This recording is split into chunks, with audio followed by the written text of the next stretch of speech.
오늘 본문 말씀을 가지고 소돔과 고모라에서 하나님의 자녀답게 살기라는 제목으로 함께 은혜를 나누겠습니다. 우리 함께 제목을 따라 하시겠습니다. 소돔과 고모라에서 하나님의 자녀답게 살기. 한 번 더 따라 하십니다. 소돔과 고모라에서 하나님의 자녀답게 살기. 네, 감사합니다. 사랑하는 여러분, 얼마 전에 식당 일을 하시는 어느 성도님에게 새벽 예배를 좀 드렸었으면 좋겠습니다라고 권면을 드렸습니다. 그랬더니 이 성도님께서 한동안 주저주저 하시다가 어렵게 저에게 말씀을 하셨습니다. 목사님, 새벽 예배를 드리면 참 좋겠습니다. 아침 새벽 첫 시간을 하나님 앞에 드리면 하나님께서 얼마나 큰 복을 주실까요? 새벽에 나가서 기도하면 얼마나 하나님께서 저에게 이 기도 응답의 역사를 부어주실까요? 참 새벽 예배 드리고 싶네요. 그런데 제가 하는 일이 밤 늦게까지 장사를 해야 돼서, 밤 장사를 해야 돼서 도저히 새벽 예배를 드릴 수가 없습니다. 목사님, 기도를 해주세요. 저 혼자 사는 세상이라면 초저녁 일찍 장사 마치고 집에 돌아와서 쉬었다가 새벽 예배 드릴 텐데, 세상 어떻게 내 주변에 있는 사람들은 밤 늦게까지 일을 해서 어쩔 수가 없이 밤 장사를 해야 돼서 새벽 예배를 못 드리겠습니다 라고 어렵게 말씀을 하셨습니다. 그리고 이어서 또 말씀하시기를 이런 말씀을 하셨습니다. 하나님의 자녀로서 술 장사하는 거 이거 옳지 않다라는 거 알지만 먹고 살려고 하다 보니 방법이 없네요 라고 말씀을 하셨습니다. 사랑하는 여러분, 이렇게 하나님의 은혜로 구원을 받은 하나님의 자녀에게는 이 패역하고 음란하고 죄가 많은 이 시대에 하나님의 자녀답게 살고 싶은 그런 거룩한 욕구가 다 있습니다. 그런데 우리가 사는 세상은 마치 소돔과 고모라처럼 악합니다. 죄가 가득합니다. 그래서 그렇게 살고 싶어도 세상 살다 보면 죄의 오염이 되고 또 세상에 이렇게 치여서 어쩔 수 없이 하나님의 자녀답게 살지 못하는 경우가 참 많습니다. 그럴 때 이 심령에 큰 내적 갈등이 생깁니다. 사랑하는 여러분, 여러분들은 어떠십니까? 여러분들 가운데서도 거의 대부분의 성도님들은 정말 세상에서 거룩한 자녀로 하나님의 자녀답고 살고 싶은데 그렇게 살지 못하는 것으로 인하여서 늘 나는 죄인입니다 라고 자책하고 회개하며 그렇게 살지 못하는 내 모습을 보고 자기 자신의 모습을 보고 내적 갈등을 겪는 분들이 거의 대부분일 것입니다. 만약 이런 내적 갈등을 한 번도 하지 않고 해본 적이 없다 한다면 죄송하지만 그런 분들은 하나님의 자녀, 구원받은 백성이 아닐 확률이 높습니다. 왜냐하면 우리가 예수를 그리스도로 믿어 하나님의 자녀가 되면 우리의 심령에 하나님의 영, 그리스도의 영인 거룩하신 성령님께서 오셔서 우리로 하여금 거룩한 삶을 살도록 유도를 하시기 때문입니다. 그래서 우리 성령님께서 계시게 되면 거룩하게 살고 싶어요. 하지만 그렇게 살지 못하게 되면 마치 사도 바울이 로마서 7장 24절에서 고백한 것처럼 오호라 나는 공고한 사람이로다. 이 사망의 몸에서 누가 나를 건져내랴 라는 탄식을 하게 되어 있습니다. 탄식을 해요.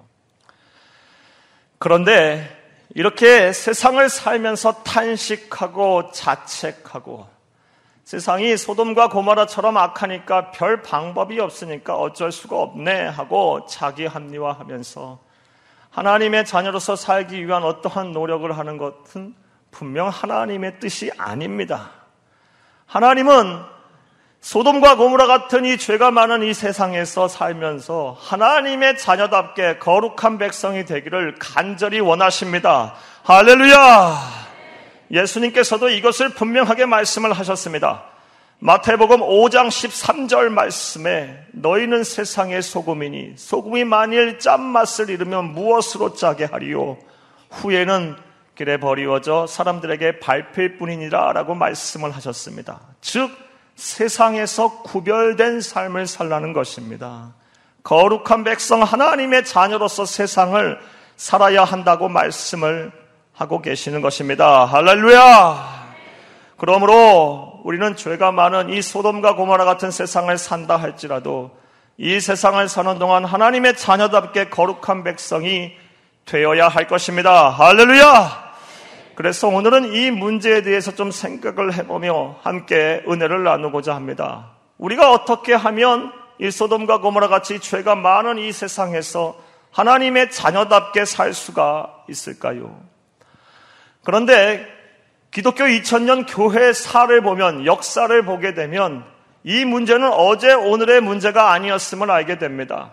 우리보다 앞서 신앙생활을 한 수많은 믿음의 선배들이 이 문제를 해결하기 위해서 참 많은 노력을 했고 이 문제가 신앙의 주된 관심사였음을 알게 됩니다. 그리고 이 문제를 해결하기 위해서 다양한 방법을 시도했습니다.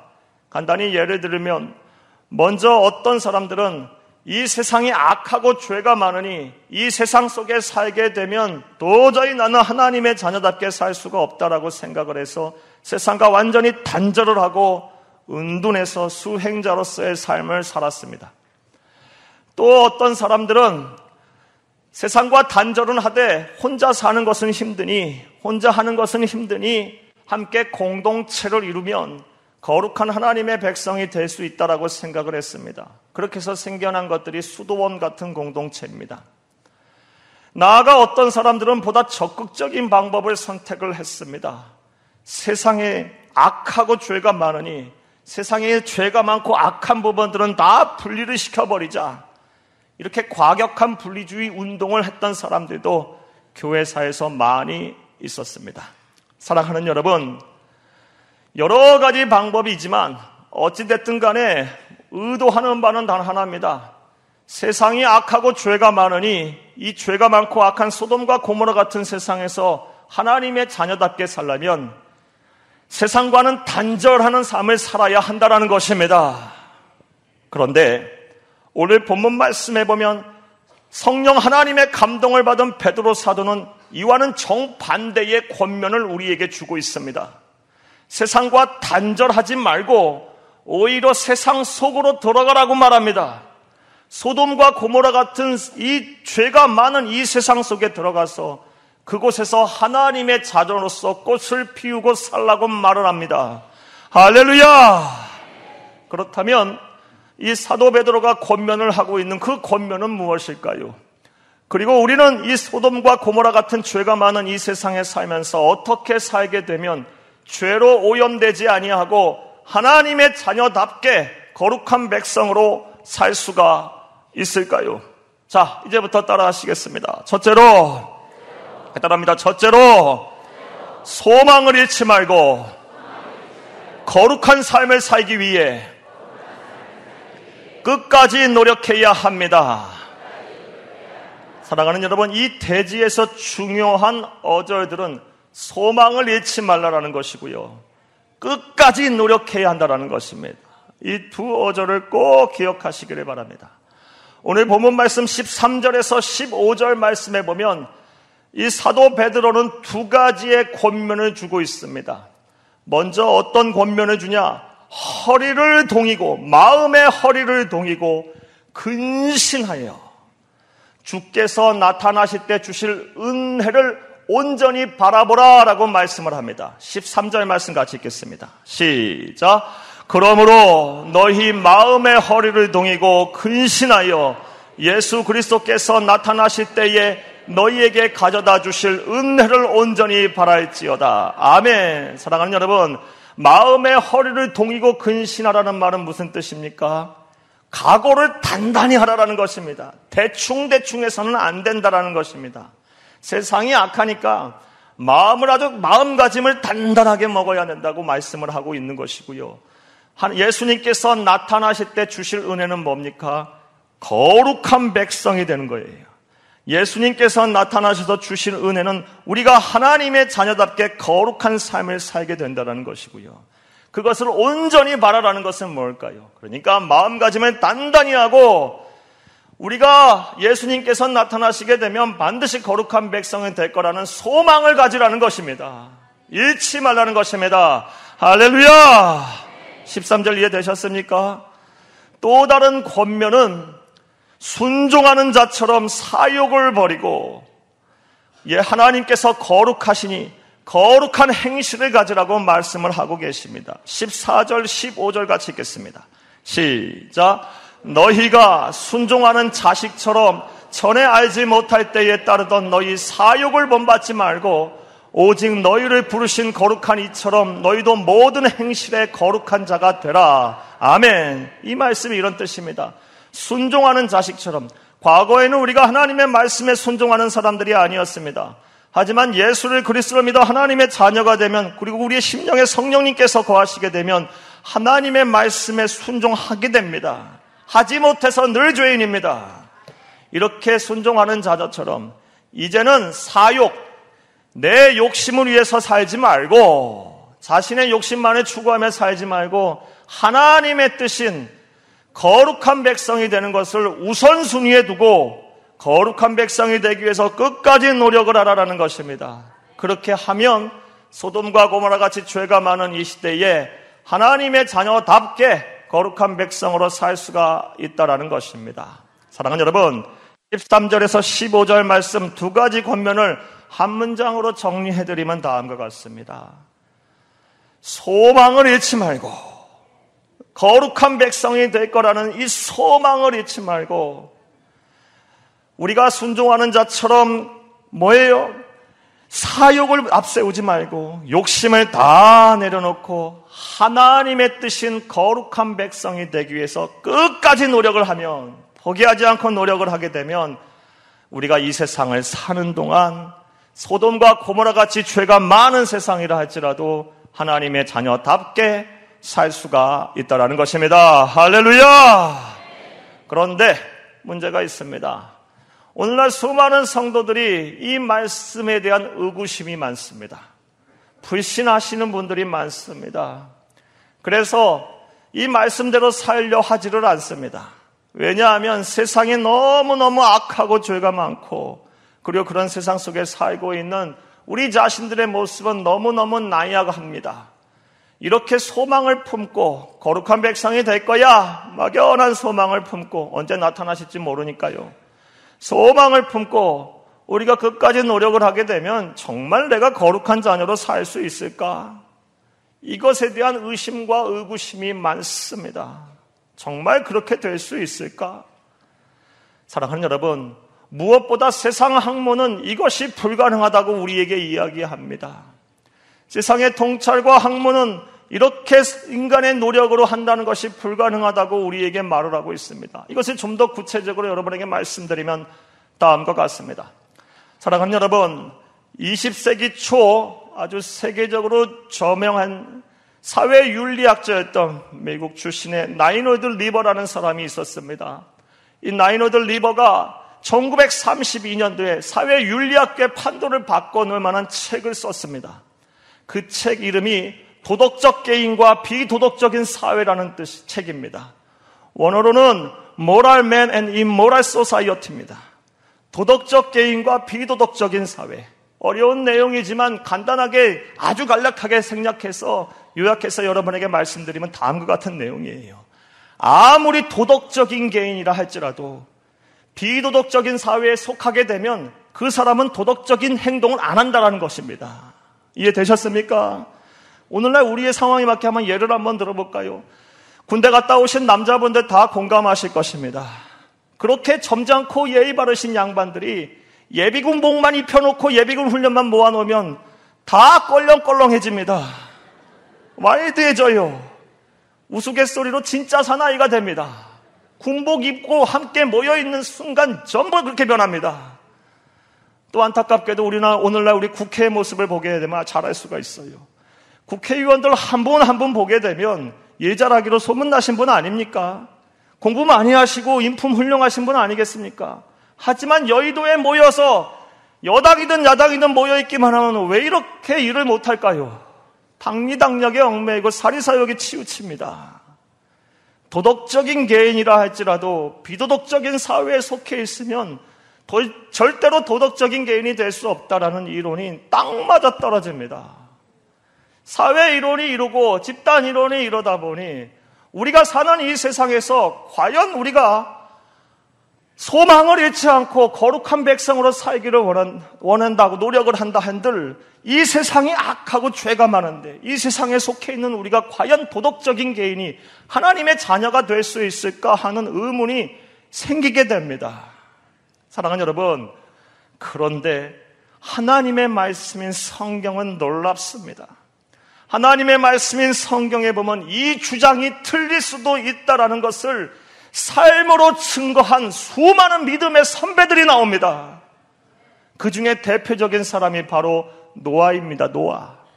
사랑하는 여러분, 노아가 살던 시대는 어떠한 시대였습니까? 창세기 6장 5절에서 6절 말씀에 보면 그 시대는 모든 사람들이 다 죄를 짓는 시대라고 그랬어요. 죄가 가득했고 사람들이 세우는 모든 계획들이 다 하나님 보시기에 악했다고 말합니다. 심지어 하나님께서 얼마나 이 세상 사람들이 악한지 사람들을 만든 것이 후회하셨다 그래요. 그리고 근심하셨다라고 말합니다. 아주 비도덕적인 사회였어요. 그런데 그 사회에 속한 노아의 행실이 어땠습니까? 창세기 6장 8절에서 10절 말씀을 같이 읽겠습니다. 시작. 그러나 노아는 여호와께 은혜를 입었더라.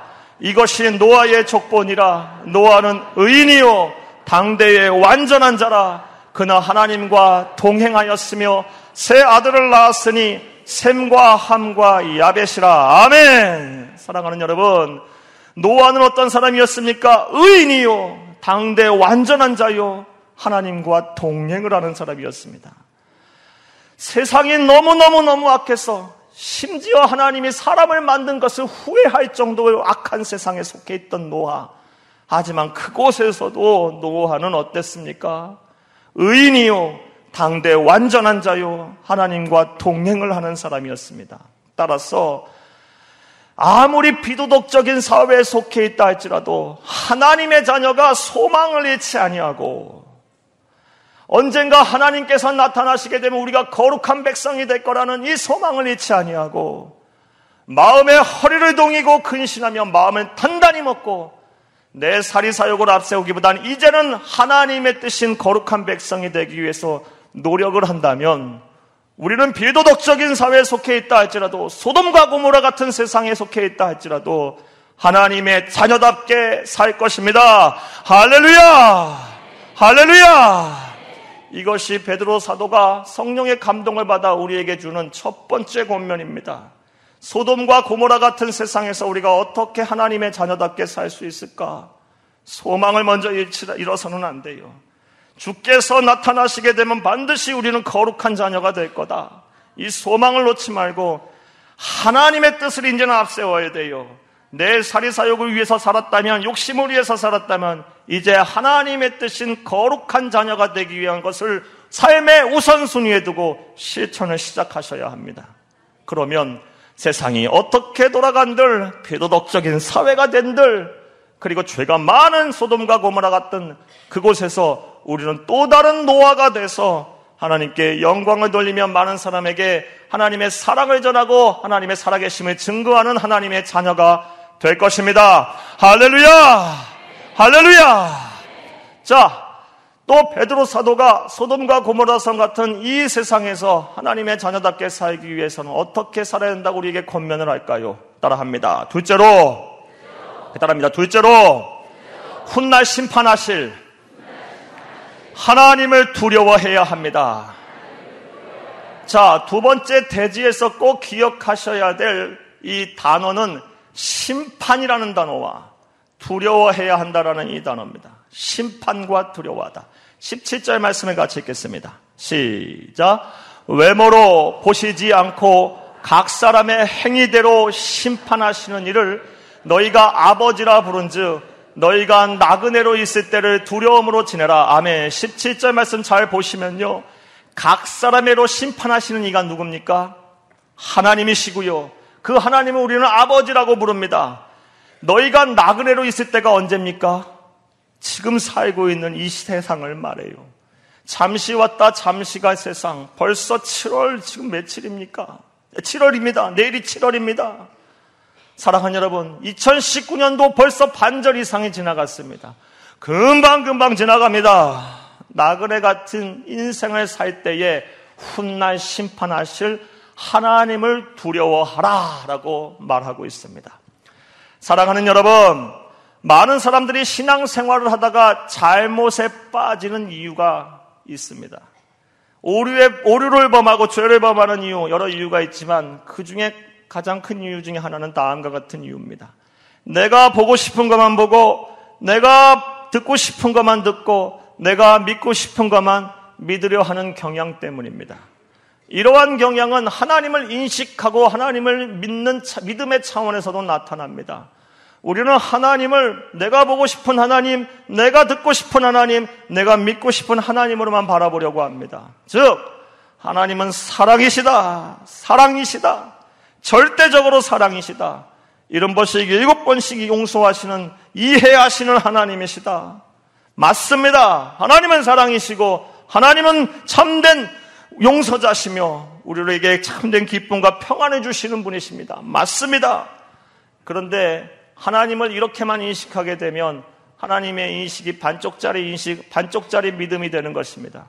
하나님은 사랑이신 반면에 또 우리가 행한 대로, 우리가 마음과 생각한 대로 우리의 모든 것을 감찰하시고 훗날 반드시 심판을 하실 심판의 주의 이심을 또한 믿어야 할 것입니다. 할렐루야!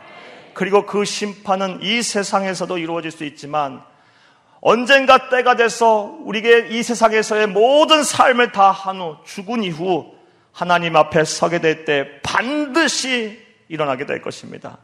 그리고 그 심판의 모습을 사도 바울이 로마서 14장 11절에서 12절 말씀에 자세하게 묘사를 하고 있습니다. 로마서 14장 11절에서 12절 말씀을 같이 읽겠습니다. 시작. 기록되었으되 주께서 이르시되 내가 살았노니 모든 무릎이 내게 꿇을 것이요 모든 혀가 하나님께 자백하리라 하였느니라. 이러므로 우리 각 사람이 자기 일을 하나님께 직고하리라. 아멘. 이 말씀이 무슨 뜻입니까? 이 세상에서의 모든 수고를 끝나고 죽음이 우리에게 오고 육신의 장막이 무너진 이후 하나님 앞에 서게 되면 자동적으로 우리 무릎이 꿇어진답니다. 그리고 우리 혀가 직고한답니다. 직접 고한다고 합니다. 우리의 모든 행실과 죄를 마다다다다닥 이렇게 고한답니다. 알아서 막 고한답니다. 그리고 이 행한 대로 하나님께서 심판하신다는 사실입니다. 할렐루야! 그런데 이 심판이 물론 예수를 그리스도로 믿어 하나님의 자녀된 우리에게 있어서는 천국에 들어가고 못 들어가고를 결정하는 심판은 아닙니다. 불신자에게서의 이 심판은 영원한 저주 사망에 이르는 지옥 형벌을 받는 무서운 심판이 되겠지만 우리에게서의 심판은 그런 심판은 아닙니다. 그렇다면 우리가 반드시 받게 될 그 심판은 어떠한 심판일까요? 사랑하는 여러분, 하나님의 나라에 들어가는 그 문제가 아니라 우리가 이 세상에서 행한 대로 마음과 생각을 포함하여 말과 행동 모든 것을 하나님께서 공정하게 보시고 영원한 하나님의 나라인 천국에서 어떤 상급을 받게 될지 상을 주시는 심판임을 믿으시기를 간절히 주의 이름으로 축복합니다. 그래서 그 심판의 날 어떤 사람들은 정말 큰 상을 받게 될 것이고 어떤 사람들은 부끄러운 구원을 받게 될 것입니다. 사랑하는 여러분, 우리가 이러한 심판을 염두에 두고 산다면 나그네 같은 인생을 살면서 절대로 소돔과 고모라 같은 죄의 세상이라 할지라도 쉽게 죄에 오염되지 않을 것입니다. 쉽게 마음을 뺏기지 않을 것입니다. 내 안에 죄를 짓고 싶은 욕망, 사욕이 막 샘솟듯 올라오고 막 일어날 때 하나님의 심판을 염두에 두고 불꽃 같은 눈으로 우리를 감찰하고 계시는 그 하나님에 대한 경외감, 두려움을 갖고 있다면 절대로 우리 함부로 죄 짓지 않을 것입니다. 함부로 나태한 삶 살지 않을 것입니다. 함부로 다른 사람의 눈에 피눈물 나게 하지 않을 것입니다. 가정의 자리 잘 지킬 것입니다. 남편으로서, 아내로서, 부모로서, 자녀로서의 자기 자리 잘 지킬 것입니다. 사람의 눈은 속일 수 있어도 하나님의 눈은 속일 수가 없습니다. 신앙의 자리도 잘 지키실 것입니다. 남들 눈 보지 않고 하나님 보신다라는, 하나님 반드시 심판하신다는 이 경외감, 두려움 속에 살게 되면 일평생 사는 동안 주와 동행하게 살게 될 것입니다. 할렐루야! 할렐루야! 소돔과 고모라 같은 세상에서 죄에 오염되지 아니하고 하나님의 자녀답게 거룩하게 살기 위한 사도 베드로의 권면, 훗날 심판하실 하나님을 두려워하라 라는 것입니다. 할렐루야! 이러한 권면을 온전히 실천하셔서 하나님의 자녀답게 사시기를 간절히 주의 이름으로 축복합니다. 또 세 번째 권면은 무엇일까요? 하나님께서는 우리에게 어떠한 권면을 주고 계실까요? 따라합니다. 셋째로 구원의 가치를 잊지 말아야 합니다. 여기서 중요한 어절은 구원의 가치와 잊지 말라라는 것입니다. 다 중요한 어절이에요. 구원의 가치를 잊지 말라라는 것입니다. 사랑하는 여러분, 우리가 흔히 사용하는 고사성어 중에 소탐대실이라는 말이 있습니다. 이 말의 뜻이 무엇입니까? 작은 것을 취하려고 바둥바둥 거리다가 큰 것을 잃어버린다라는 뜻입니다. 놓쳐버린다는 뜻이에요. 소탐대실. 사랑하는 여러분, 그런데 오늘 본문 말씀에 보면 사도 베드로는 우리가 인생을 살아가는 데 있어서 소돔과 고모라같이 죄가 많은 이 세상에서 하나님의 자녀답게 살려면 무엇이 소탐대시라는 것인지를 정확하게 알으라고 우리에게 권면하고 있습니다. 즉, 한 번 왔다 한 번 갈 이 나그네 같은 인생인 이 세상을 살면서 쾌락에 빠져서 정말 중요한 값으로 살 수 없는 구원을 상실하지 말라라는 것입니다. 구원을 상실하며 살지 말라고 우리에게 권면을 하고 있습니다. 그러면서 구원이 얼마나 가치가 있는지에 대해 그 가치를 오늘 본문 말씀에서 설명합니다. 오늘 본문 말씀 18절에서 19절 말씀 같이 읽겠습니다.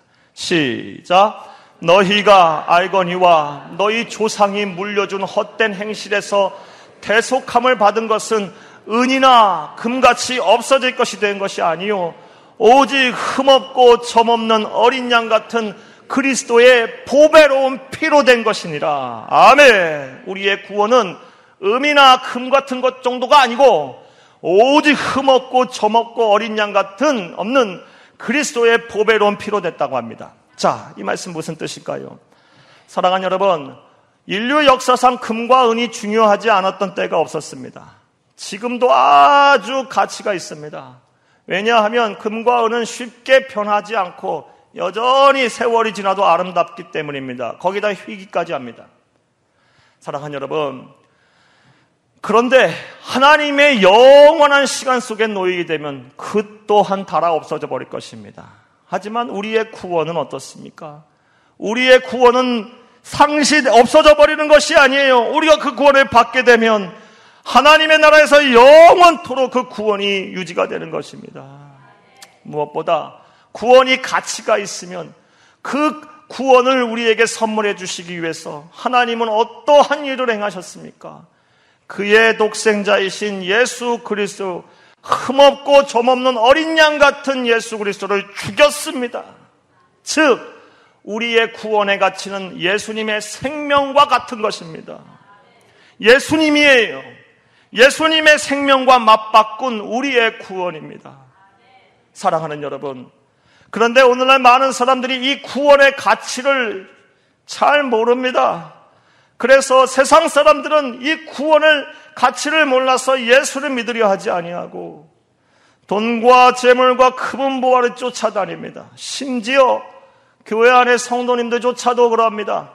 입으로는 구원이 소중하고 예수 그리스도보다 귀한 것이 없다라고 말하면서 정작 삶의 현장에서 선택하고 결정해야 될 순간은 예수를 선택하지 아니하고 금은 보화와 돈과 재물을 따라갑니다. 여러분, 사랑하는 여러분, 여러분에게 여쭙겠습니다. 여러분은 예수님을 선택하실 것입니까? 아니면 금은 보화를 선택하실 것입니까?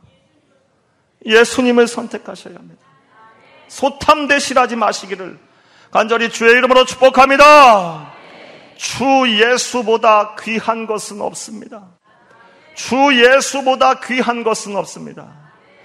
우리가 이 주 예수보다 귀한 것이 없다라는 것, 이 구원의 가치를 잊지 않고 늘 염두에 두고 살게 되면 소탐대실하지 않으려고 하게 되면 우리가 아무리 이 세상이 죄가 많고 소돔과 고모라 같은 성이라 할지라도 하나님의 자녀로서 우리가 구원을 상실하지 않고 살게 될 것입니다. 할렐루야! 할렐루야! 세 번째 우리에게 주는 이 사도 베드로의 권면, 구원의 가치를 항상 잊지 말라라는 것입니다. 자, 이제 말씀을 맺겠습니다. 사랑하는 여러분, 설교를 준비하면서 좀 오래된 얘기입니다. 10여 년도 더 된 얘기입니다. 한 청년이 생각이 났습니다. 이 청년은 대학교 때까지는 건성건성 신앙생활하던 청년이었습니다. 모태신앙인이었지만 구원의 확신이 없었던 청년이었습니다. 저와 함께 성경 공부하고 함께 신앙생활을 하면서 구원의 확신이 생겼습니다. 거듭나게 됐습니다. 얼마나 그 거듭나고 나서 구원의 확신이 생기고 나서 예수를 그리스도로 영접하고 나서 사람이 달라지는데 정말 아름답게 변하는 것을 보았습니다. 정말 뜨겁게 신앙생활하고 늘 감사하며 살고 늘 기뻐하는 그 행복한 모습을 잊지 못합니다. 그런데 그 청년이 어느 날 수심에 가득 차서 저에게 찾아왔습니다. 그리고 자신에 대한 이야기를 꺼내놓기 시작합니다. 자기가 직장 생활을 하는데 중소기업에 다니는데요. 자기가 맡고 있는 파트가 회계 파트 재무부서랍니다. 그런데 그곳에서 자기가 하는 일이 무엇이냐? 탈세를 하기 위해서 이중장부 쓰는 겁니다. 그리고 영수증, 거짓 영수증 만들어서 붙여놓고 처리하고 그것을 합법화하게 만드는 일을 하고 있는 것이었어요. 거듭나기 전에 구원의 확신을 잊기 전에는 그것이 죄라고 생각하지 않았어요. 다 그럴 수 있지. 그리고 자기는 회사에서 말단인데 회사에서 시키는 대로 하면 되지. 아무렇지도 않게 그렇게 살았어요. 하지만 구원의 은혜를 받고 나서 하나님의 자녀가 되고 나니 이것이 죄라는 사실을 분명히 알게 됐고, 이렇게 사는 자신의 모습, 이런 일을 해야만 하는 자신이 견딜 수 없어서 내적 갈등이 심해서 저를 찾아온 거예요. 이 청년하고 다음과 같이 얘기를 했어요. 이 이야기를 하면 우리 한번 1년이라도 좋으니까 한번 오랫동안 기도를 같이 해보자. 두 가지 기도 제목하고 기도하자. 회사가 변하든지 아니면 네가 정직하게 일할 수 있는 곳으로 이직을 하게 하든지 하나님께서는 어떤 방법으로든 하게 하실 테니 함께 우리 1년간 기도를 해보자 했어요. 그런데 놀라운 일이 일어났습니다. 6개월도 되기 전에 회사 대표가 바뀌었어요. 독실한 그리스도인 장로님으로 바뀌었습니다. 그리고 회사 문화가 한 번에 변화되지는 않았지만 점점 정직한 회사로 변화되는 것을 보았어요. 그 청년이 그렇게 말해줬어요. 그리고 무엇보다 하나님께서 큰 은혜를 부어주셨어요. 1년쯤 지나자 다른 곳에 스카우트제의가 왔고 자신이 평소에 하고 싶었던 일, 정말 어려서부터 꿈꿔왔던 일, 자신의 비전과 맞는 일을 할 수 있는 직장으로 하나님께서 이직을 하게 하셨습니다. 할렐루야! 제가 그때 그 경험을 하면서 그 순간 그렇게 생각했던 것 같아요. 하나님의 자녀가 아무리 세상이 악하고 타락하고 죄가 많다 할지라도 그곳에서 하나님의 자녀답게 살기 위해서 몸부림치면 하나님께서는 반드시 기억하시고 그의 삶을 인도하신다라는 것을 제가 기억합니다. 사랑하는 여러분, 잘 들어보세요. 이 세상 아무리 죄가 많고 아무리 악하고 다른 사람 다 그렇게 악하게 산다 할지라도 우리 그리스도인 하나님의 자녀는 하나님의 자녀답게 살아야 합니다. 하나님께 자녀답게 살기 위해서 노력하게 되면 하나님께서 반드시 우리의 삶을 인도하여 주십니다. 책임지십니다. 할렐루야! 따라서 오늘 우리에게 주시는 성령의 감동을 받은 사도 베드로의 권면을 마음에 새기시기를 간절히 주의 이름으로 축복합니다. 주가 나타나실 때에 우리를 반드시 거룩한 백성이 되게 하실 거라는 소망을 잊지 말고 마음의 허리를 동이고 근신하여 마음가짐 단단히 먹고 거룩하게 살기 위해서 노력을 하는 것입니다. 하나님의 뜻대로 이제는 말씀에 순종하는 자녀들이 됐으니 내 욕심을 앞세우기보다는 그것이 내 삶의 목표가 되기보다는 거룩한 백성 하나님의 자녀가 되는 것이, 그렇게 사는 것이 내 신앙의 삶의 우선순위가 되며 최선을 다하시기를 간절히 주의 이름으로 축복합니다. 그리고 소돔과 고모라 같은 죄가 많은 이 시대에 자꾸 마음이 뺏길 때는 훗날 심판하실 하나님을 늘 두려워하고 그 하나님을 떠올리시기를 바랍니다. 그러면 우리의 마음과 생각을 지킬 수가 있을 것입니다. 나아가서 구원의 가치를 잊지 마세요. 소탐대실하지 마시기를 간절히 주의 이름으로 축복합니다. 주 예수보다 귀한 것은 없습니다. 우리를 구원하시기 위해서 예수님은 생명을 주셨습니다. 그 예수님의 생명과 무엇을 바꾸겠습니까? 이렇게 사심으로 소돔과 고모라 같은 죄가 많은 세상에서도 하나님의 자녀답게 사시는 여러분들이 다 되기를 간절히 주의 이름으로 축복합니다.